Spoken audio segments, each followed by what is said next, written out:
Bonjour à tous, on se retrouve aujourd'hui pour un essai de la Honda CR-Z, un véhicule assez méconnu, véhicule hybride de chez Honda du coup, qui profite du système dit IMA, donc c'est le système hybride de chez Honda. On va parler directement des caractéristiques techniques, comme ça ce sera fait, pour le gros du dossier qui est un petit peu lourd. Alors elle fait 4,08 m de long, 1,74 m de large, 1,40 m de haut, elle est vraiment très basse. Elle pèse 1 tonne 143 de mémoire si je ne m'abuse. Donc celle-ci c'est une édition, donc les toutes premières, hein. Elle est de 2009. Il faut savoir qu'il y a eu un restylage en 2012 qui a en même temps porté la puissance du véhicule à 137 chevaux. Donc celle-ci en fait 124. Je vais en profiter pour vous montrer immédiatement le moteur. Hop. Hop, on l'ouvre ici.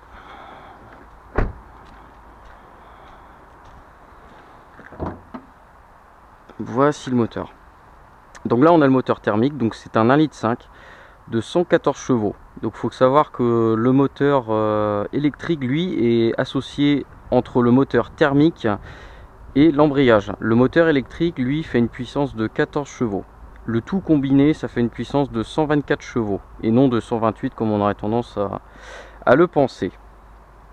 Donc voilà pour ce qui est du moteur, un tout petit bloc moteur du coup, hein. Hop.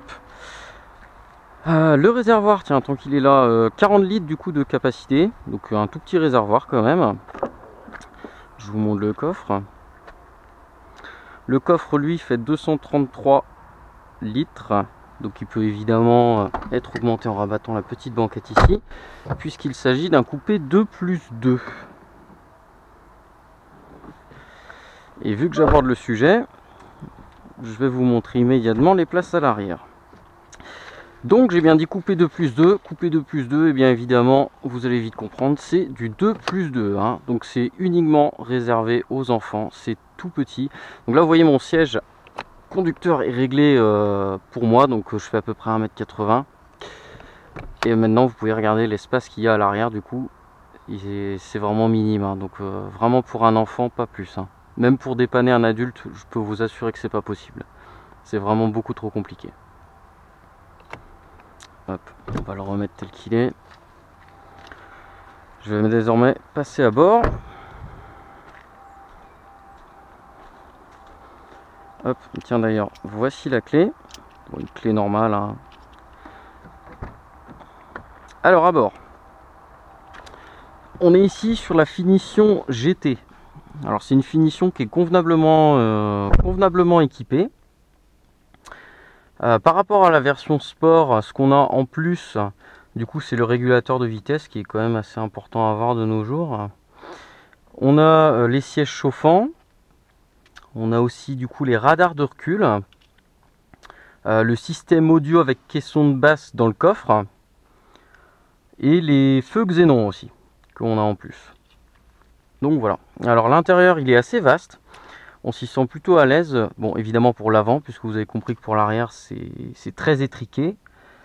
On profite de pas mal de rangements, que ce soit sous les portières. On en a ici, aussi, là. Ici, on a un petit vide-poche, porte-gobelet. On en a d'autres ici. Bon, évidemment, la boîte à gants. Donc, on a pas mal de rangements. Alors, je vais maintenant mettre le contact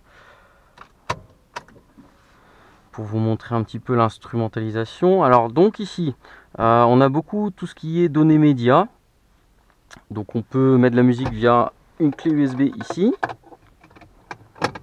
On a un branchement auxiliaire là, bon, évidemment le lecteur CD. Donc voilà pour le compartiment multimédia. Ici on a le compartiment qui est basé du coup pour tout ce qui est la ventilation, clim, etc. Au volant on a donc les commandes du régulateur de vitesse qui sont ici. On a donc les systèmes d'information pour faire diffuser sur le petit écran qu'on a juste ici. Voilà, le système de téléphonie Bluetooth et le rappel des commandes pour l'audio. Sur le côté ici, on va trouver donc pour rabattre les rétroviseurs, le lave-phare à l'avant, déconnecter l'ESP, la commande ici pour désactiver les radars de recul et la sélection des 3 modes de conduite. Ça, j'aborderai un petit peu plus quand on va aborder le chapitre de la conduite. Et d'ailleurs, eh ben, écoutez, on va y aller maintenant. Allez, je vous retrouve tout de suite. Et comme promis, on se retrouve du coup pour la conduite. Alors la conduite du véhicule, je vais vous proposer qu'on le fasse suivant les 3 différents modes de conduite disponibles du coup sur le véhicule. Donc on a un mode normal, un mode éco et un mode sport. Alors le mode normal, qui est le mode du coup quand vous démarrez votre véhicule, il se met en normal. Vous avez aussi le choix de le mettre en éco, mais pas en sport par contre. Donc en gros c'est le mode le plus courant que vous allez utiliser, le mode normal. Le véhicule est bridé, hein, du coup vous n'avez pas la pleine puissance. On a une direction qui est assez légère. La boîte forcément elle est toujours étagée de la même manière, donc elle est assez courte, très mécanique. Donc pour ceux qui ont un ressenti des voitures un peu typées sport, tout ça, on le ressent vraiment avec cette boîte là, hein. C'est vraiment une boîte assez accrocheuse, on pourrait dire. Pour ce qui est des autres modes, alors je peux le mettre tout de suite, tiens, le mode éco. Le mode éco, alors il faut savoir que donc on est sur un 4 cylindres comme je l'ai cité précédemment. Du coup là on n'a que 3 soupapes par cylindre d'effective, donc on tourne sur 12 soupapes quand on est en mode éco. Alors en mode éco, le moteur est encore plus bridé. Alors du coup je peux pas vous dire la puissance réelle qu'on a en fait sur ce mode là, mais on a un mode en fait qui est vraiment très bridé, hein. Pour s'insérer notamment si vous voulez sur une autoroute ou quelque chose, ce sera pas possible. Ça va être vraiment beaucoup trop bridé, vous n'avez pas du tout de puissance. Honnêtement, pour vous dire, je dirais qu'on est à peu près à 60% de la puissance du véhicule. Donc vraiment beaucoup trop bridé, c'est pas possible si vous voulez vous insérer sur une voie express ou vous amuser un petit peu tout simplement quoi. Et le dernier mode du coup qui lui est le mode sport, que je viens de mettre du coup à l'instant, il raffermit grandement la direction. Le temps de réponse à l'accélérateur est très très court. C'est nettement plus nerveux, c'est plus la même voiture pour ainsi dire, allez, que vous conduisez en fait d'un coup quoi. Ça change énormément. Donc alors je vais quand même aborder un sujet aussi, c'est le sujet de la consommation forcément. Puisque quand vous passez en mode sport, il y a un écart de je dirais 0,7-0,8 litres au 100 en plus quand vous passez en mode sport, même en faisant attention en fait, hein, c'est vraiment un écart que vous aurez de toute façon.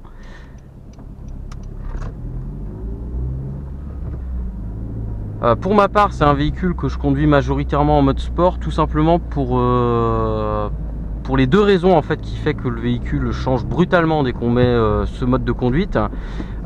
C'est le temps de réponse évidemment sur la pédale, on sent qu'on a la pleine puissance, et la direction. J'aime pas avoir une direction souple un petit peu à la Renault, allez, je pourrais dire vulgairement, parce que Renault a une direction qui est sur la majeure partie de leur véhicule évidemment, ont une direction qui est très très mollassonne.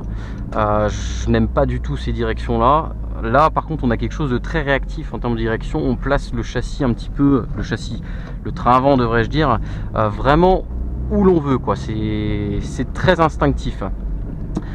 Ça fait limite un peu sportif, oui, on n'a que 124 chevaux, mais elle a quand même un châssis qui aurait pu prendre, allez, je vais pas dire beaucoup plus, mais plus, voilà.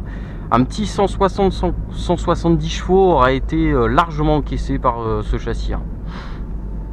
Alors ce qui est appréciable sur ce véhicule là, c'est aussi sa boîte de vitesse, du coup qui est très très bien étagée comme je l'ai cité précédemment.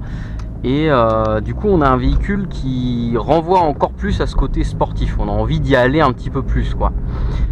Le couple, je suis obligé d'en parler parce qu'on est sur un véhicule hybride, et comme sur beaucoup de véhicules hybrides, le couple on l'a à assez bas régime, ce qui n'empêche pas le fait que ça peut se conduire comme un Atmo pur, puisqu'on est quand même sur un véhicule qui n'a pas de turbo ni de compresseur. Donc ce qui veut dire que si on veut y aller, on peut cravacher et aller chercher un petit peu plus haut dans les tours.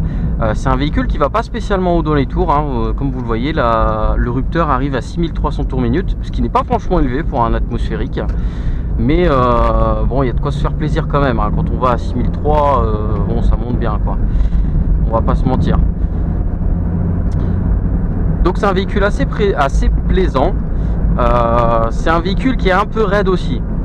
Si vous avez l'habitude des véhicules un petit peu sportifs, vous ne sentirez pas forcément cette raideur parce que elle est assez homogène, on va dire. Ce qu'il y a, c'est qu'on peut faire de la ville, etc. Et pas avoir le dos cassé, quoi. Il n'y a pas de souci à ce niveau-là. Mais quelqu'un qui va passer d'un véhicule très typé citadin, je peux prendre un exemple, par exemple une Clio, et qui va conduire ça juste après, il va trouver ça comme une vraie planche, quoi. Pour lui, ça va être trop raide. Moi, donc, j'ai un petit peu l'habitude, donc il n'y a pas de souci à ce niveau-là, mais ça reste quand même assez confortable. Donc du coup là on arrive sur des routes un petit peu plus sinueuses, un véhicule qui s'y prête un petit peu plus du coup parce que bon c'est des routes sur lesquelles on peut se lâcher un petit peu plus et elle est très agréable à emmener. Quelque chose de très positif aussi avec ce véhicule, comme tout véhicule avec une vocation un tout petit peu sportive, c'est le fait que justement elle soit très basse. On a un très bon ressenti de route et de bonnes sensations de conduite forcément du coup. Alors le bruit moteur, je suis obligé d'en parler, il est assez omniprésent. En mode sport, on l'entend plutôt beaucoup. Faut savoir que quand on ne tape pas dedans, on entend très légèrement le moteur, mais vraiment très légèrement, et le bruit est assez particulier en plus du bloc moteur. Bon, ça c'est forcément dû à l'hybridation, mais je pense qu'il faut, je sais pas si ça va vraiment rendre en fait du coup avec la caméra, mais on a un bruit moteur qui est assez particulier.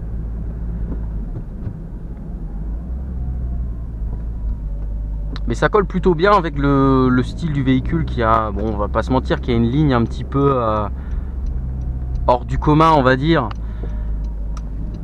Donc on a un petit bruit sympa. Bon, par contre dès qu'on cravache, on a le bruit d'un moteur très standard, quoi. Voilà, c'est vraiment le bruit d'un atmosphérique. On va chercher haut dans les tours, donc on a un bruit tout de suite beaucoup plus rauque.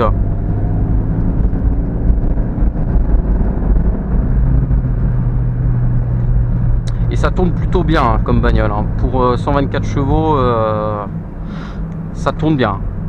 Et les 124 chevaux répondent très bien.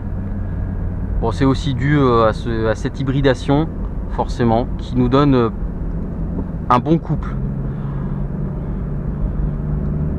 Bon, c'est à peu près tout ce que j'avais à dire sur la conduite. Je vois pas qu'est-ce que j'ai à rajouter de plus.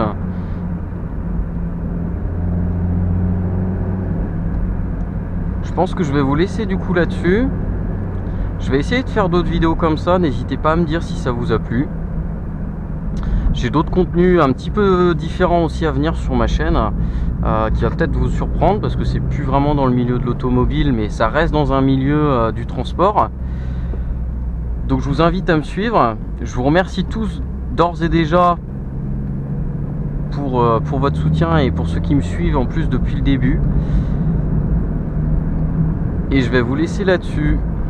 Allez, je vous dis ciao, à la prochaine.